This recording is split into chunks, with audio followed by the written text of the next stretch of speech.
இன்று நாம் பார்க்க இருக்கிற பாடல் பெற்றவள் எல்லாம் தாயல்ல. பெற்றவள் எல்லாம் தாயல்ல பிள்ளை, பெற்றவள் எல்லாம் தாயல்ல. பெற்றவள் எல்லாம் தாயல்ல பிள்ளை, பெற்றவள் எல்லாம் தாயல்ல.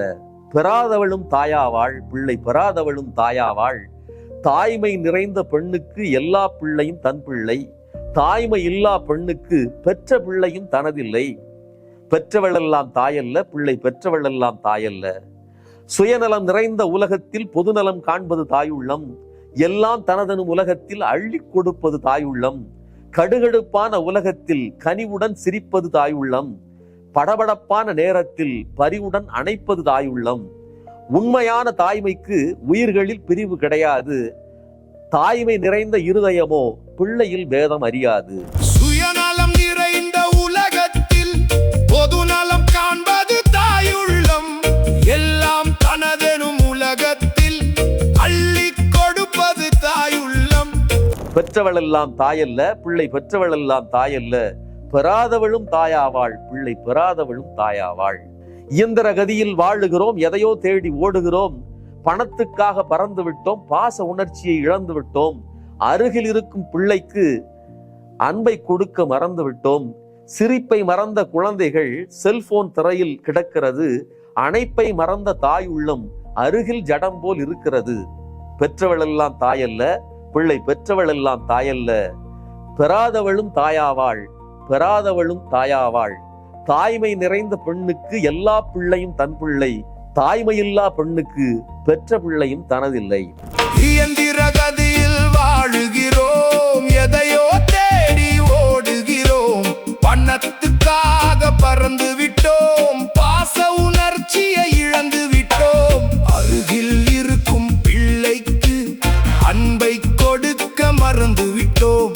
சிரிப்பை மறந்த குழந்தைகள் செல்போன் திரையில் கிடக்கிறது. அணைப்பை மறந்த தாயுள்ளம் அருகில் ஜடம் போல் இருக்கிறது. இந்த கவிதைகள்லாம் என்ன காரணம், என்ன பின்புலம் அப்படின்னு விளக்க வேண்டிய அவசியமே இல்லை. பெண்மணியம் அப்படின்னு சொல்லி ஒரு புத்தகம் இருக்குது. ஓஷோ அந்த புத்தகத்தை, அது அவர் ஓஷோ எப்பவுமே புத்தகமா எழுதுனது கிடையாது, பேசுனது தான். அந்த புத்தகம் ஒரு நல்ல புத்தகம். அதுல தாய்மையை பற்றி மிக சிறப்பாக பேசியிருப்பார். அதுல ஒரு தாயும் பிறக்கிறாள், ஒரு பிள்ளை பிறக்கும் போது ஒரு தாயும் பிறக்கிறாள். அதற்கு முன்னால் அந்த தாய் இல்லை அப்படின்னு சொல்லி ரொம்ப அருமையா கவித்துவமாக அந்த விஷயத்தை சொல்வார். இதை பெண்களுக்கு மட்டும் அப்படின்னு சுருக்குவது சரியா அப்படிங்கிற கேள்வியும் எனக்குள்ள இருக்குது.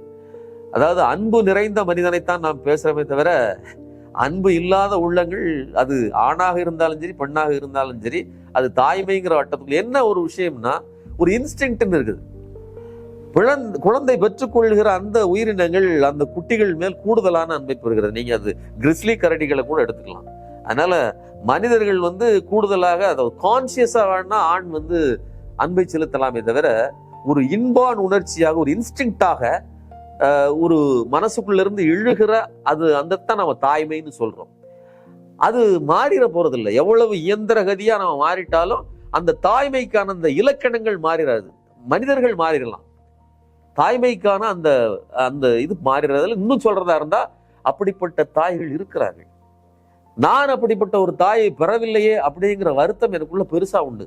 அந்த வருத்தத்தின் வெளிப்பாடு தான் அந்த கவிதையை தவிர, எனக்கு ஒரு நல்ல தாய் கிடைத்து விட்டார் அப்படிங்கிறதுக்கான இது கிடையாது. ஆனால் நான் ஒரு விஷயத்தை என் குழந்தைகிட்ட சொல்லுவேன். என்ன அப்படின்னா, உங்களுக்கு ஒரு நல்ல தாய் கிடைத்திருக்கிறார்கள், எனக்கு கிடைக்காத ஒரு பாக்கியம் அப்படின்னு சொல்லி நான் அவங்ககிட்ட சொல்றது என்ன, தாய்மை நிறைந்த பெண்ணுக்கு எல்லா பிள்ளையும் தன் பிள்ளை, தாய்மை இல்லா பெண்ணுக்கு பெற்ற பிள்ளையும் தனதில்லை. இந்த ரெண்டு வரைக்கும் நான் சொன்ன ரெண்டு விஷயமும் பொருந்தும். சரிங்களா? அதுக்காக அப்போ மனிதர்கள் பெற்றா மட்டும்தான் அந்த பெண் தாய்மை அடைகிறா அப்படிங்கிறது அவர் சொல்றாரு. பிள்ளை பெறும்போது ஒரு பெண் தாய்மையை அடைகிறாள் அப்படின்னு சொல்றாரு. நான் அதையும் கொஞ்சம் தள்ளி போறேன். ஒரு பெண் அந்த உணர்ச்சியை அடைந்து விட்டாள் என்றால், இன்னைக்கு எத்தனை பெண்கள் குழந்தை வேணும் ஏங்குறவங்க இருக்காங்க. ஆண்கள் இயங்குவது வேறு, பெண்கள் இயங்குவது என்பது வேறு. அது ஒரு உள்ளூர வருகிற சமுதாயம் சார்ந்ததும் கூட, எல்லாமும் சேர்ந்தது. அந்த உணர்ச்சிக்குள்ள அந்த குழந்தைகள் மேல உள்ள அன்பு அது வேற மாதிரி இருக்குது. எல்லா குழந்தைகளையும் கொஞ்சுவார்கள், எல்லா குழந்தையும் தன் குழந்தையாக பார்ப்பார்கள். அப்ப நல்ல அன்புள்ள உள்ளம் இருந்தால் போதும். நான் சில நேரங்கள்ல நான் இது பண்ணியிருக்கிறேன், உணர்ந்திருக்கிறேன். என்னன்னா, நமக்கு ஒரு நல்ல தாய் இல்லையே, எனக்கு உண்மையான தாய்மையை உணர்ந்து கொள்வதற்கான வாய்ப்பு இல்லையே அப்படிங்கிற எண்ணம் உண்டு. அதையெல்லாம் சேர்த்து கலந்துதான் இந்த கவிதையை வடித்திருக்கிறேன். இந்த கவிதை உங்களுக்கு பிடிச்சிருக்கும்னு நினைக்கிறேன். இது உங்களுக்கு பிடிச்சிருந்தனா லைக் பண்ணுங்க, ஷேர் பண்ணுங்க, சப்ஸ்கிரைப் பண்ணுங்க. புதிய நண்பர்களுக்கு, உங்களுடைய நண்பர்களுக்கு இதை பகிர்ந்து ஆதரவளியுங்கள். நன்றி, வணக்கம்.